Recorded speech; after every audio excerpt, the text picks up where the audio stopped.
What's up, y'all?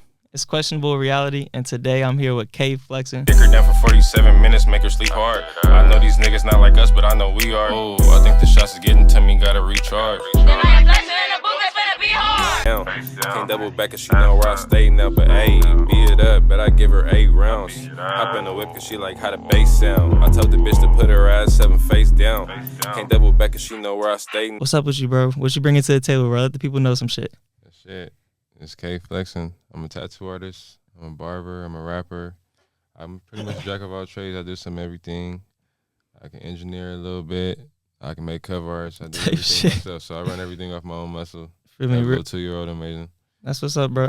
Yeah. So when did you get into all this? You feel me? Like you said, you're a tattoo artist. You're a man of all trades. You feel me? So when did you get into making music specifically? When I started tattooing after I graduated high school. So I was working at the park doing summer night lights when I first graduated, and when it was almost over, I'm like, damn, it's a seasonal job. What I'm gonna do next? So I had got tatted by this dude, and I had drew my own little tattoo out, drew the name out, and he was telling me I should try it. So 2 days later, I was tatting. I had ordered the little $40 kit on Amazon. Shit came 2 days later. I started tatting. My original dream since I was little to be a barber. I always wanted to be a barber. So boom, when I started tatting in the same week, I'm like, I always wanted to be a barber. I might as well start cutting hair. Boom, I started cutting hair. Boom, was doing that. I was mainly known from tattooing. I'm just now starting to get recognized more with music. I was mainly known with tattooing and cutting hair. So you said you started doing the whole tattooing thing at 19. and what's it called? Sunday Night Lights, you said? After Summer Night Lights. It's Summer like night. a So what's park that? job. That's like so every summer it's like certain parks they do a Summer Night Lights thing where it's stuff for the kids. Like they have different stuff at the park for a couple of days and like a youth event. there. Yeah. Got you. Like working with the youth and stuff like that. That's what's up, bro. So you feel summer me? job. So you had like some exposure from working there. You feel me? All the the youth pulling up. You know what I'm saying? The young bulls and shit like that. Well, they was like kids. So I wasn't getting nothing out that. So when I started tattooing, it was pretty much the homie had asked me for a tattoo like the night after I ordered the shit and I first ever learned how to put it together. Okay. I charged him $10 for a small ass name. That shit was ass. I posted it. Everybody wanted a tattoo that first month. I used to keep count. I did 80 tattoos my first month. Type shit. Were they all $10? Are you fucking with you was banging heads? It was all my shit was cheap. I didn't do nothing over $50. Like I was scared to charge. Like I felt my shit was ass, so I was scared to charge. So gradually I started getting better and better. Boom. I was still tatting shit. 2021 come. My little cousin, his older brother in jail, tell him like, you need to be around Caleb or something. You need to be learning how to tattoo or cut hair or something. Or you need to start rapping. Yeah, so start rapping the next week. So when he started rapping, it inspired me to rap because I was taking him to the studio, paying for his studio time. So we used to play around, make shit on Detroit beats and like Rimble beats and shit. I said I only wanted to rap to have music videos. I said I was gonna get 4 music videos and I was gonna stop. And I told myself out of my lips, I would never ever rap in my life. Like I said, I would never try to rap. I used to watch people do the little freestyle challenges and shit on Instagram. You thought it was videos. corny. Yeah, I thought it was cool. I just couldn't see myself doing it. Okay. So I was playing around with that. 2022, I was still rapping with a little bit. I had like probably 2 music videos or something like that. 2023, I started taking it more serious, started structuring the music a little bit more, and we started dropping. We dropped our first tape, Mr. Blue versus Mr. Flex, and boom. All of our music was together. Like we was making songs together, so people thought we was like a duo type shit. So now this year, I started taking it even more serious and started really dropping more shit on my own and start pushing my shit and being more confident. Because in 2021, you couldn't get me to play my music in a room with nobody. I feel you. Now I can play my music and I'm grabbing a shirt, like rapping my shit. Like you couldn't get me to do that. So it's like I was pushing way harder this year. So now it's like found that confidence, bro. Since the tattoo shit started getting slow more with inflation and everything is getting slow. So tattooing shit is getting slow, cutting hair is getting slow. So I'm like in the midst of that, I need to be planting the seed everywhere. So I'm on Instagram, I'm doing content, making skits with people and just doing different shit, just being my regular self and doing all in one and just. That's smart, bro. You feel me? We can even tap into that too a little bit. You feel me? Just the economy in LA itself, bro. It's crazy as fuck right now. I saw you post something on your story like maybe like 2 days ago. Yeah, bro. You were like, this must be what the Great Depression. I feel like everybody broke. You know what I'm saying? It made me more humble because like a lot of people was too prideful to admit when shit slows down for them. But I've watched people that had everything figured out have to refigure it back out. That's how bad the year is. And it's like, it's not just us, it's jobs. A lot of people's getting let go from jobs. It take money to make money. So for sure, you can't have a bunch of employees and think, see, when everything was cool with the economy, people was like, nah, I don't feel like working 16 hours. Now niggas is fighting. Yeah, I need like 2 jobs, bro. Because it's like, they only giving me 4 hours. And it's like, I went to orientation, the interviews, they only giving me 4 hours and this and that. So it's like, everything is bad. So I be blessed, even though everything is slow. It's like I'm blessed that I have the talent where I can make a post like oh, I'm doing names right now for this much just to make something, even when it's slow. So I can make a post and then make that off my own hands. So Real that's shit, the bro. blessing. I'm like, it's people, everybody in jail right now because everybody's doing crazy shit for money. They're trying to figure it out, but it's like, y'all not hiring nobody, not doing this. It's like, what else? It's like, so everybody's trying to hop on content. Everybody trying to hop on music. It's like, you know. Or the so people going to jail, like you said, you feel me? Or they're hopping on bullshit. So it's like, you feel me? Because it's like, I get it, though. It's like, everybody's thirsty. They got families to feed. I understand this. Me personally, it's like, when I get real low, like how I am now, it's like, fuck. It's like, what is it going to take? Like, what the fuck is it going to take? And I personally see you. I see you hitting every avenue, you feel me? You're doing your thing, bro, out here. So it's like, you know, I just saw you in the Leak podcast, you know what I'm saying? Yeah, that's what I'm saying. That was my first. When I went the first time I went was last week on a Wednesday. I had went, boom, I went, and I was like, see, as this year taught me to like put me more first, because I've always been the nigga that looked out for everybody else but myself. So it's like, even with the constructive criticism they was giving me, I was like, I get you want to look out for your homegirl, but you got to worry about you. So right on the spot with the last episode, right on the spot, I'm like, okay, I got to worry about me. Fuck everybody in this room right now. Now it's about me. Spotlight on me. Everybody know. I brought the whole energy throughout this whole room. I didn't hate on none of the artists. I fucked with every artist in there. It wasn't no, oh, let me try to bully a win, but everybody knows. And then y'all gonna judge me off the second song I played that I paid for, and y'all played it out of sequence. So that's on y'all. Why wouldn't you critique it when you know I clearly won? Nah, factually. Then they put you on blast, like, you only doing this because you know her, this, that. And I'm not even trying to say it's no favoritism, because it's like, I know I won fair and square. I know I had the whole room, the whole episode. And I told him, I said, you should be thanking me. I'm the reason your podcast is going up right now. Like, you should be thanking me right now, because it's like the whole room knows. What I noticed they tried to do, I noticed that. And I'm going to say something too here, you know, no bash in the League podcast, Yeah. You feel me? Fuck with all them boys, you know what I'm saying? Shout out, you know, everybody on the League podcast. But, you know, I feel what you're saying, bro, because I was watching a lot too. I appreciate the opportunity they even gave me to just push myself out more, because for sure. When I was on there growing up, I didn't want people to think I was angry, like I'm mad, like trying to cuss them out like I'm just a crash out of my head. I'm like, nah, it kind of y'all wanted me to speak up for myself, so I'm gonna stand up. I could have been a nigga that just sat back like, you know, okay, she got that. As a person that was... said, you're going to wake up to so much hate mail if I don't walk away. Because everybody knows, like, it's clear as day. I'm like, if the internet is watching, that's what they're involved for. This is what they do. You're picking and choosing. When you know who you want to win, you're going to go based off the judge majority vote. When you don't know who you want to win, you're going to go off the room. But that's the thing, too. That's the thing, too, you know what I'm saying? It's like, I don't know. I think they're on the 30-something episode as well, you know what I'm saying? It's going to be episode 30 yet. Yeah, so it's like, you know, everybody's just starting this shit out, too. But as a fan watching it, you know what I'm saying? Not as a fan, but as a watcher watching, you know what I'm saying? Because it just popped up. I clicked on it, you know what I'm saying? And like you said, you feel me? I did kind of feel that type of energy, you know what I'm saying? That picking and choosing. But, you know what I'm saying? Everybody in that bitch is trying to figure that shit out, too. But the way I think about it is like, I don't look at it as like, I never look at it as like, oh, they're picking and choosing or it's favoritism, because it's, at the end of the day, they're giving me genuine constructive criticism. That's factual. Like, I told the homegirl, like, she was kind of feeling the way about her critique and how she got it, but I said, you got to think about it, like, you know, they was right about what they said. You should have came with your most original shit first. You should have came with that, because me personally, I like the song too, but it's my least favorite song from you. I know the other shit where you gas up. When I seen old girl come with the Chicago shit, I'm like, the homegirl got this shit in a bag for sure. But when she came with the sample shit, I'm like, even though we already told them the whole tape was to be nostalgic for the whole Pusha Zinc vibe and the Jerkin vibe, you still first should have came with that. So even if I had to, I would have vouched for your song and paid $50 for your place membership. But you should have came with the shit where you know you got to be no sample, no none of that, and it's all you. That's real shit. The whole room would have been like, I'm telling you, I'm like, why did you go with that first? You know. I feel you, but that's something being an artist too, because you feel me, I don't make music myself, so hearing this shit is like, you know, that's the shit that an artist is looking for, you feel me? So exactly. And just like speaking on like a whole bunch of shit that's going on in just the music scene right now, you feel me? Same thing with like the Yachty and Caribou shit. It's like, you feel me, people set shit up, you know what I'm saying? Too. And people need to think about shit that's set up, you feel me, for a reason, because, you know, it makes sense at the end of the day, you know what I mean? So it's like, if you have a song that you're really fucking with, you know, put that bitch first. That's why I was like, the homie before, the homie I am before, he got the She Goes shit out. That's viral right now. He was telling me, I remember before I posted one of my songs, Real Freaky, he was like, he came and got a haircut. He was listening to that shit. He was like, bro, when did you drop this? I said, a couple days ago. He said, why didn't you post it? I said, shit, I don't know. He said, bro, post this bitch. He's like, bro, push your music, bro. He said, one thing I see about him, anybody I seen come get tatted, they're scrolling. I hear his music all day. That nigga just post the same song. He's like, push it to him, like, bro, we had a hit song that's still streaming right now called Back from the Dead. He was like, bro, if I had Back from the Dead, I would still be pushing that shit right now. Because I'm like, I had to think about it. I'm like, I told my little cousin, I'm like, we might get tired of a hit song that we made that's hard to everybody else. We might have made better shit since then. But it just might think be the about, first time somebody hearing it when they see, you know. That's what I'm like. I told him, post your music every day. No matter how many people watch your story every day, it's somebody that watched it that didn't listen. It's people that just click. It's one person that didn't listen. So yesterday you might have posted it, they didn't hear it. Today they gonna hear it. Yep, you got a new fan now, bro. They might think it's annoying, but just think about how many trends and shit you see on TikTok that's just a repeat of a 4-second clip.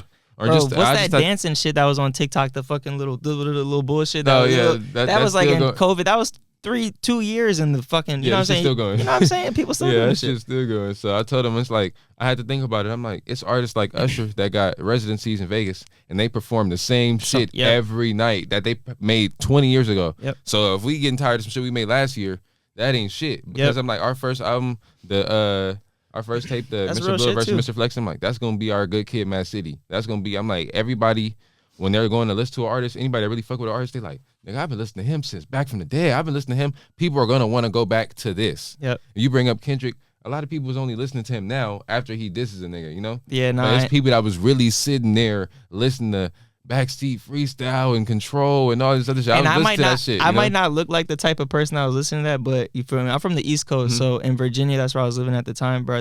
I was in what, 3rd grade, 4th grade. I swear that's all that was playing through my headphones was fucking old Kendrick. You know what I'm saying? That was A$AP Rocky, shit like that. So I feel you, bro. Good Kid, Mad City. That was the album of middle school right there. I was probably like 7th grade.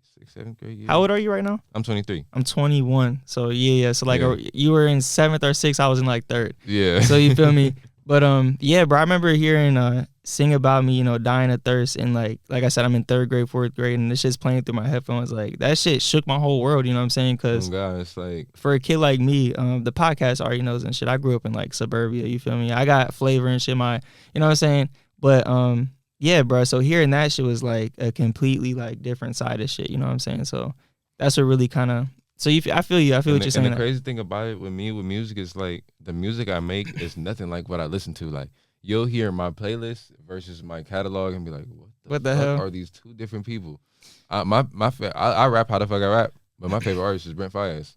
Really? And that's my whole vibe. I listen to this nigga every single day. Like shout out Brent, man. Like every day. Like that's one person. It's like I'm not fanned out for too many people, but that's one person I can say. He's talented as fuck, bro. And the crazy thing, I listen to him so much because when I listen to his music, it's like he's talking about my life. Like I'll be going through some shit, I listen to a song, this nigga's talking about the same shit. He went through the same shit, talking about spending his last 20s with the homies and talking about going to hang out, talking about doing this. It's like, I'm like, damn, him, the nigga Usher. It's like, I'm really a 80s, 70s, 80s, 90s R&B nigga. Like I listen to all that old shit and I know music for real. It's like, I know music for real. A song can come on, I'm like, you don't even know where that sample is from. Oh, you one of those type of dudes? Like, you don't even know where that sample is from. Like, I'm one of those. Like, I feel you. You like the hood Shazam. Like, you're an old head stuck in a YN's body.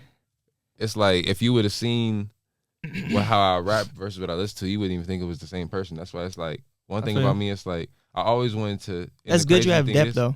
And the crazy thing is that I'm here right now. It's like I was just telling this girl like about just in May. It's like April, May was like 2 of the hardest months for me this year. It's like I didn't even want to make it to June. I was trying to like take my own life before June. It's like I was going through so much, and it's like I was in the house and I was just stuck. So what was making you feel like that? And it's just anxiety. It's like dealing with mental health and anxiety. I noticed how real that shit is. It's like, damn. It's like me as an artist, you can't produce your best work if you're not mentally there. So a lot of people will be mad, like, "Oh, K.Flexin, you don't never reply, you don't never respond." I'm like, you don't even know. Like, I'm only posting small tats right now because I don't have the mental capacity to do a full sleeve, to do a quarter sleeve, but they don't know that. And it's like I showcase a different perspective. Can I ask you something? So what, like you said, anxiety. So do you know, like, after, because you seem like you kind of are getting through it a little bit right now. You feel me? So do you know now, like down the road, like what was causing that shit for you?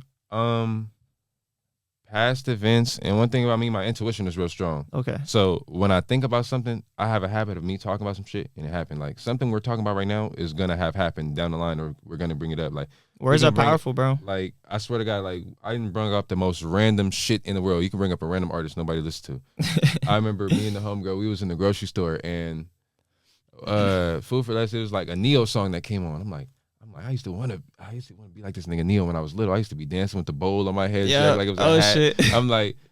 I'm like something. I go on Instagram the next day. The first thing I see is a Shade Room post. Oh, woman comes on stage to dance with Neo or something like that. I'm like, what? I looked at him. I'm like, what the fuck? Wasn't we just talking about? It be like that, twin. I get to the house. I'm finna cut the homie hair. I forgot what he was talking about. He said, some you on that Neo shit. I'm like, bro, what the fuck?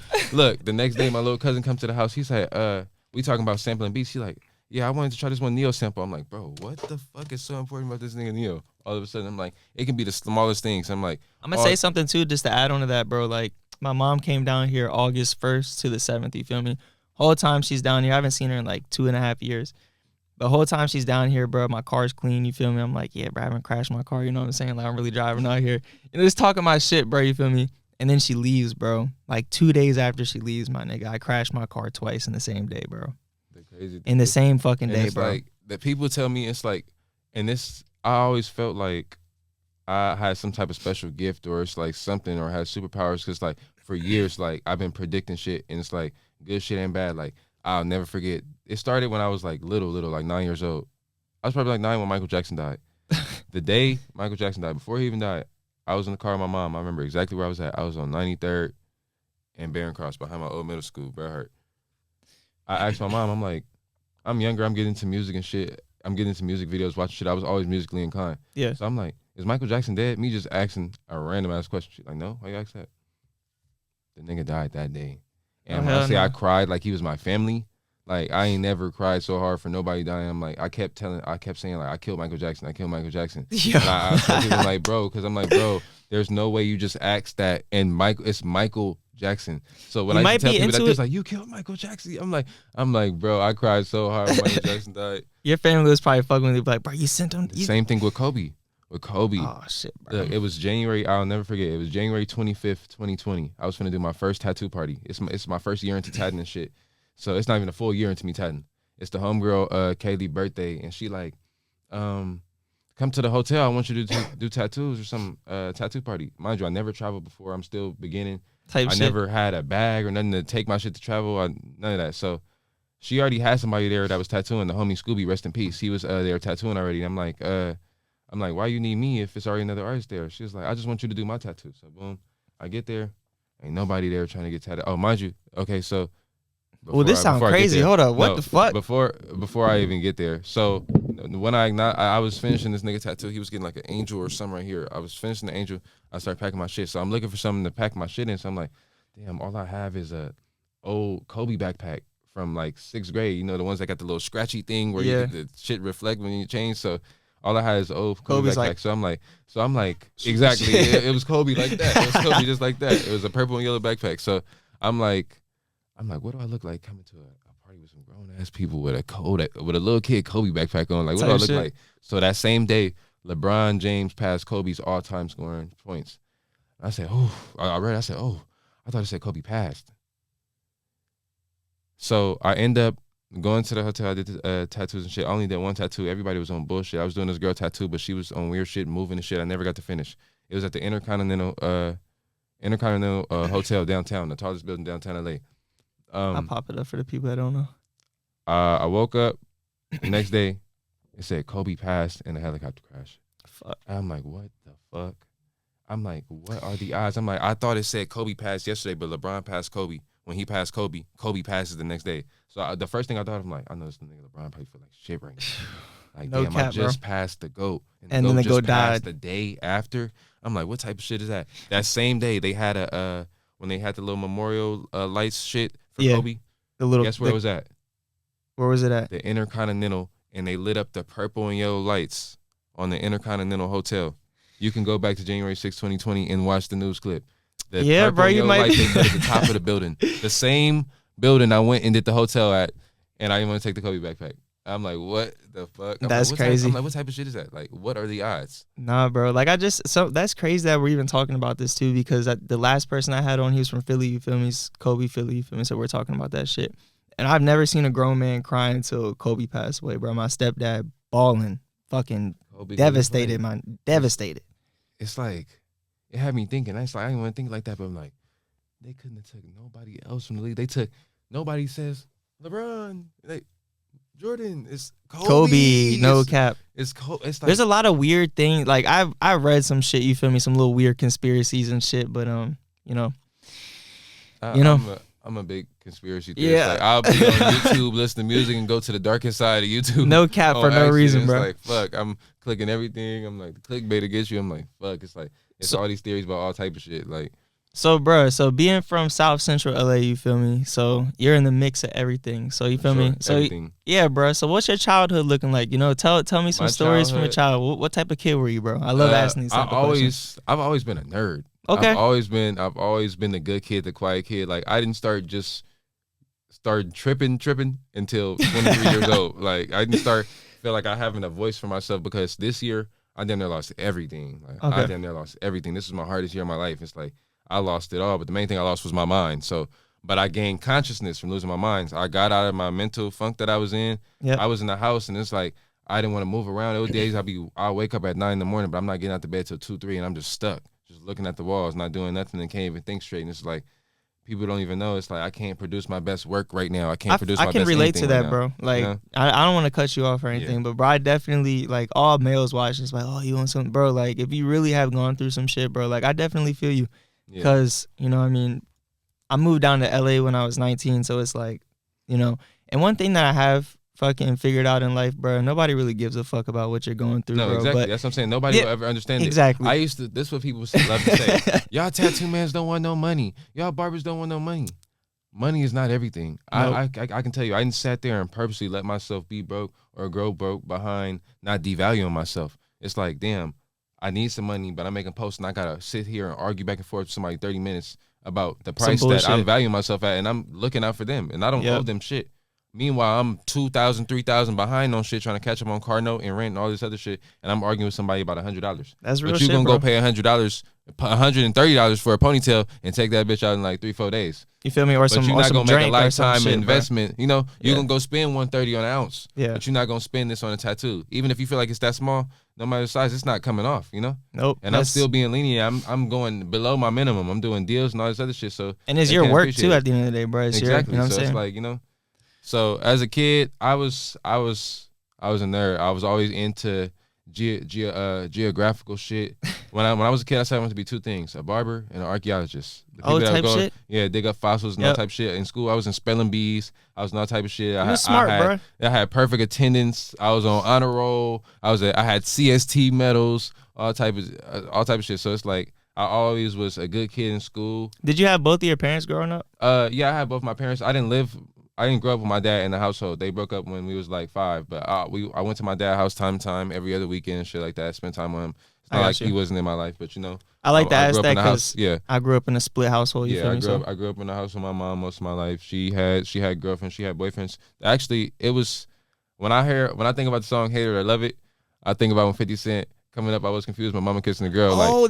Yeah, okay. When I was younger, I was thinking like it was weird to me like to have to explain that to somebody else. Like I'll say, "Oh, this is my mom's friend," but my mom's first girlfriend was the reason I wanted to be a barber. She was a barber and she was cold as fuck. She was having shit cold as fuck, and ever since I met her, she was the reason I wanted to be a barber. And then the homie Brody, his dad Taz, like I'm like, damn, that's hard. Your dad is a barber, and it's like I always looked up to him and wanted to be a barber because of him. It's like I have an album right now, like. He's the reason I start doing designs and haircuts and all type of shit. And I still give props to him every time I'm looking at shit. Shout out, bro, man. Yeah, shout out to Taz for sure. That's where everybody in elementary, it's like crazy. It's like, damn, I was getting my hair cut here since 6th grade. Now I'm cutting hair now. Now I'm doing it. And he's applauding me, and I'm teaching him shit, and he's teaching me shit. And it's like I was a kid when he was still in the barbershop. So cutting hair, you feel me, like from like you said, he's teaching you shit back in the day, so now you're teaching him shit, bro. Because I don't know nothing about cutting hair. Styles are changing, you feel me? There's like little shit, you feel me? So that's what's up, bro. All type of shit. It's like as the years go, technology upgrade, and him being an older barber, me older, I put him on stuff that the younger people will have or still keep it original. So it's like it's cool because one thing I never do is bite the hand that feed me. Like even my tattooing style come from a lot of different artists. My nigga D-Mac, Gifted Hands, my nigga Wesley Arts. We'll pop up their ass too. Yeah, for sure. It's a lot of tattoo artists. Like I follow tattoo artists all over, like, and I follow tattoo artists in Philly. I follow tattoo artists in Atlanta, shout out Philly, man, in New York, and everywhere. It's like I looked up to some of these people. So it's like it's days like a person. It's like a person I like my post. Like even the homie Wesley Arts. It's like I was watching his shit since I was in high school, watching his tattoos before I even thought about tattooing. So when I first started tattooing, I hit him up. He wouldn't really give me the time of day like that. I was just starting. I was 2 days in. He didn't think I was serious. I got this tattoo by him when I was like, it was probably like turned 19 or 18 or 19. You got a neck tat straight 19? I don't know if I was just turned 18 or 19. I think I just turned 19. Yeah. And one thing about LA too, bro, for everybody listening, because we got viewers that listen from everywhere, bro. So it's like this culture down here, bro. Like a lot of people are tatted up. You feel me? Like at West Coast culture, you know what I'm saying? You know, it's tats. You feel me? Yeah. Sure. You see a lot of young boys with tats. The Hispanics tatted, and the Hispanic culture. My favorite style of tattooing is the Hispanic style of tattooing, like just how they everything from the big ass names, best across to the lowriders. And I'm told you I'm old, so I'm into older cars. I'm into older everything. Like El Camino my dream car. My dad's car was a dream. His dream car is an El Camino. Mine's a '65 Impala, a '67, a couple things, '87 Monte Carlo, all type of shit. Can we talk about the shoot you just did with Desto Dub? Because you just got the drive here. You feel me? Oh my god, was cool that as made fuck, my whole bro. day. I'm like, you know, it's so crazy. Everything is a full circle moment. So 2 months ago, like 2-3 months ago, my mom drives Lyft.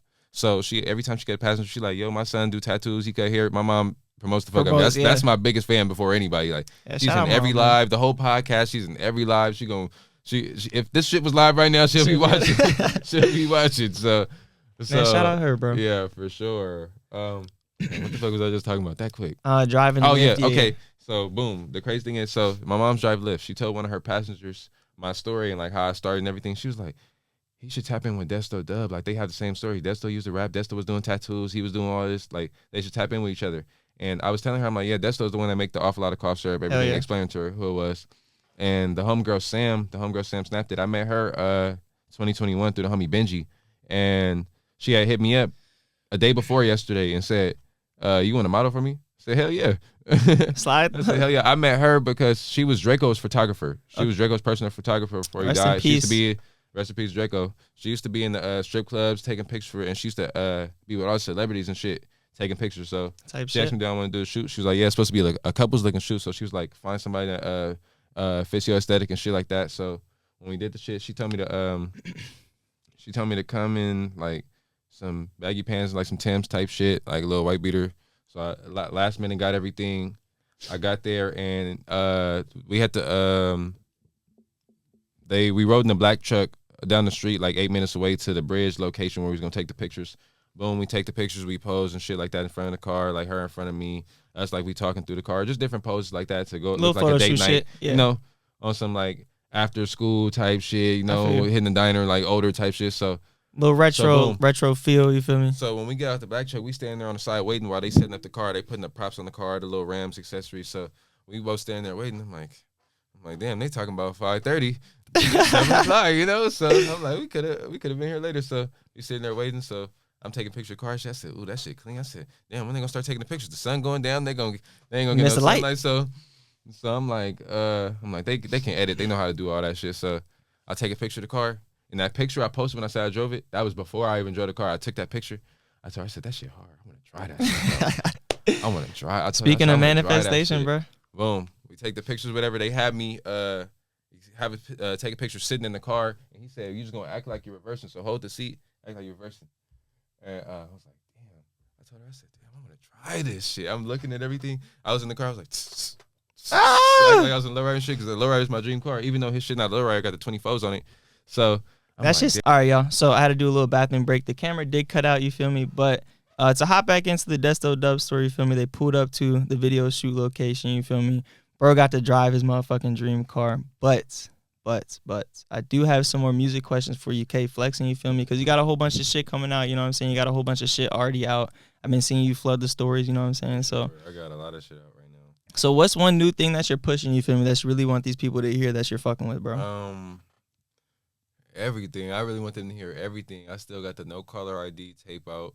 That tape is a whole concept tape. It's all personal. So when you sit there and really analyze it, it's called No Caller ID. It's really about some personal shit going on with just me and different people. Some shit with my ex on some crazy shit. I just was about to ask, like, what does that tape entail for you? Like, so the No Caller ID, when I was trying to think of a tape name, I was stuck in between. Like, so my little cousin had dropped a tape and his shit was called Have You Seen Nick? Type shit. I was gonna have some shit kind of thinking like Amber Alert, but it felt like the same concept. And the Have you seen Nick? Amber? And she was gonna get on my fucking nerves talking about, oh, my name's you thought about it because of me. No, so I'm like, here, scoot a little bit closer to the mic, bro. Oh yeah, me and my ex going back and forth and shit. We cussing each other out, calling each other out for no caller IDs. She calling out no caller IDs and shit like that, tripping about different shit. So, boom. I'm like, that's gonna be my tape name. Boom. And that was one of the last songs I made, no caller ID. And I was talking about her doing some crazy shit in the song. It ended up happening the next day, the same shit I was talking about. So words is definitely powerful. If y'all take anything from that podcast, bro, words are powerful, bro. No, words are definitely powerful. Like, I didn't rap about some shit and it happened. I didn't rap about shit I wasn't doing yet, or I didn't rap about some shit I hadn't even done yet, and it happened. So, with that being said, too, bro, it's like, with you figuring this out so early in life, bro, that's a power of your own, you feel me? So it's like, you can form this reality which way you want. Like, my name, my little internet name or whatever, is Questionable Reality, because you got to question everything, you feel me? I question everything, because everything I'm like, is this why this is this way? Maybe this is why this person been acting like this. Maybe this is why, I question every little thing. So it's like, that's the hardest thing about being an artist and just with your mentor and shit like that, when you live in your head. So you be your biggest enemy, just living in your head. It's like, every time somebody around you surveying everything, like, what if this is this? What if this person's only doing this for that, What if they only doing this because, like, I'm pretty sure a lot of artists got where they feel like they got to the point where they finna blow up, and everybody that's around them is like, damn, is they genuinely fucking with me? Or do they see what I'm about to be? And, everybody want to be that person that's like, I've been here since, I've been here since the Leak podcast. I've been here since I've been here since the Lunchbox podcast. But look, bro, like, that's something at the end of the day, too, like, with just being, like, how we were talking about when the camera was off, because, like I said, the camera cut off, y'all.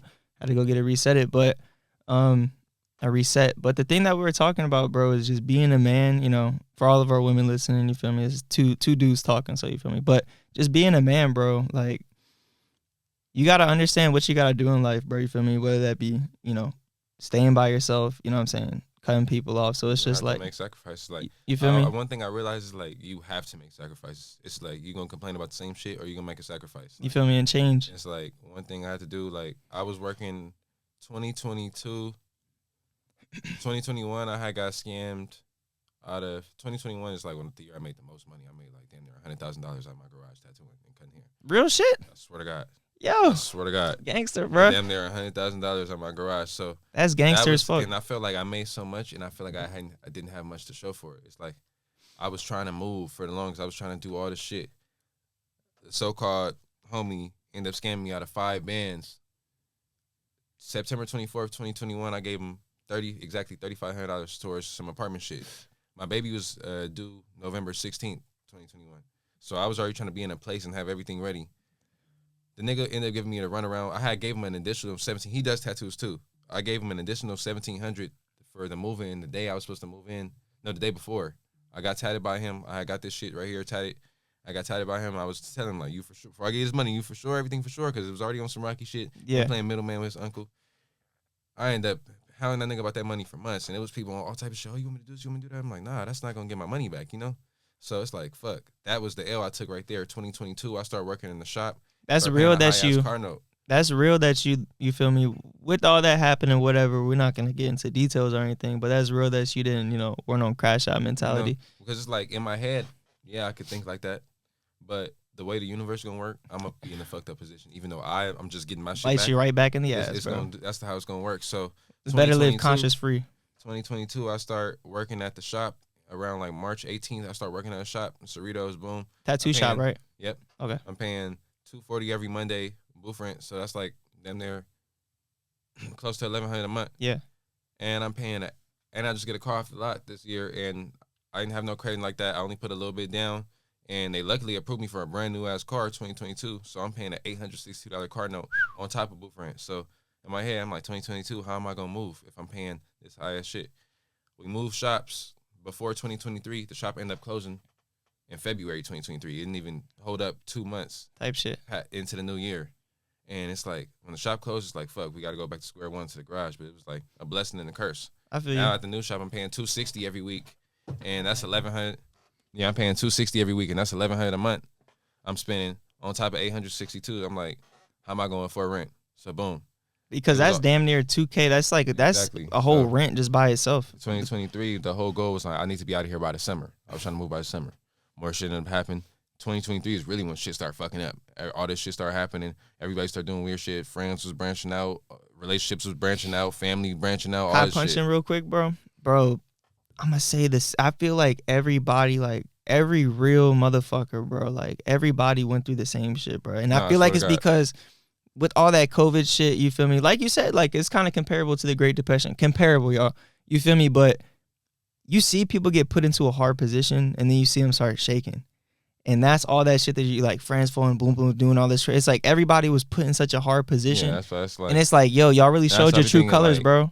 Like, now I survey shit so heavy, I be on shit. So it's like, damn, I don't want to make it seem like I'm trying to compare people to the last people in my life, but now I'm on shit. So bro, no, that's how you got to look at it, bro. Because realizing patterns is a real fucking thing, bro. I grew so deep into the universe. This year is the year I feel like I went on my spiritual journey. Like, when niggas go to jail and they convert and they start thinking about different shit, I felt like this year is what made me more aware of so much, because I start thinking back from shit when I was little and like, this is what this has meant the whole time. I realized all the parts of speech in life we say, like what goes around comes around, or just little shit like that.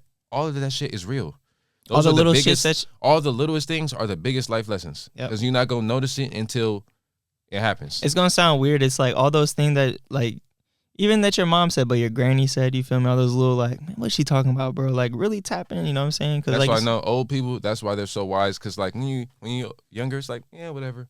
As you grow older, you go through all those trials and tribulations. Me personally, as a man, I feel like I didn't been through every emotion that it is. I didn't watch every movie. I was watching, like, as I get older, when I watch movies, especially movies that was made in LA or just made with areas I know, every time I get older, you know, the older movies are the more nostalgic. You can watch them over and over. You can't watch a new movie over and over. Hell no. But I look at a different thing I didn't look at the last time in the movie every time I watch it. Somehow I always think Ricky's not going to die when I watch Boys in the Hood. But when I was watching Baby Boy, and the last time I watched it, I was literally watching my life in front of me. It looked like me and my ex arguing and fighting, us arguing about the same shit, talking about the same shit. He literally the same shit. Everything he was going through, from his mom's house to trying to move to all that shit, like all this shit is the same shit. Doing that though, like, you feel me, being able to kind of see though, like decipher that shit, you feel me, put yourself in other people's shoes that you're looking at, you feel me, that's real shit though, you feel me, because then you can stop the shit from happening. That, you know what I'm saying? That's why I tell because you get a little bit, you get a fast forward like, look. That's so Raven. I be feeling like that's so Raven. Like, because look, I used to always be the type of person that say you can't judge people by their sign. I used to always say that. I'm like, everybody is gonna have a quality of their sign, but everybody's their own person. Wrong. And we're talking about like zodiacs. Yes, zodiacs. Yes, the new me. Fuck that. I'm stopping them at the door.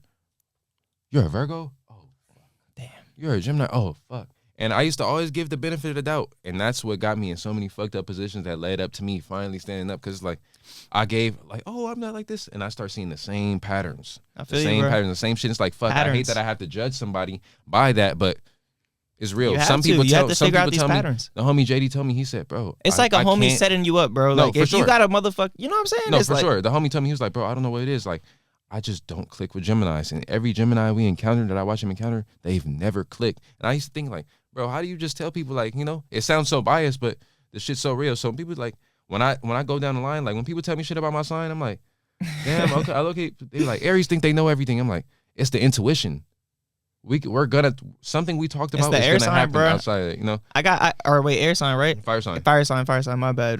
Aquarius is air, right? Or is that water? I think it's air. Air. Aquarius is. I think a Pisces is a water sign.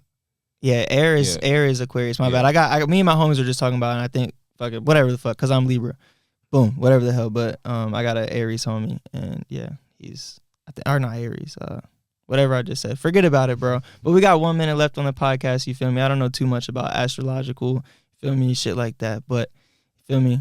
I fuck with you, K.Flexin. We got about 30 seconds left. You feel me? Plug your stuff. Yeah, go check out that Mr. Blue versus Mr. Flex in the first tape. Go check out that Can't Trust single. Check out the EBT freestyle video. Check out the EBT freestyle single. 7 a.m. freestyle video. 7 a.m. freestyle single. Topic by K.Flexin on the way. That's a solo. The new K.Flexin and Razy tape, nostalgic tape, remixing the pushing shit on the way. Go check out that 1 Minute Gasser by Razy single. Yeah, go check out all that shit. Link is in the bio, and book me and come get tatted. You feel me? Still. Yes, sir, ski, bro. This is making millions off this shit. Yeah, a nigga need to come get tatted. This is K.Flexin. Sorry to do the quick in, bro. We got like 10 seconds left, but all right, y'all. So the podcast mic's cut out. You're gonna see a lot more of him. He has more shit to come. You feel me? On the Leak podcast tonight. A lot more shit. Leak podcast tonight. Guest judge. I'm not on no cheating shit.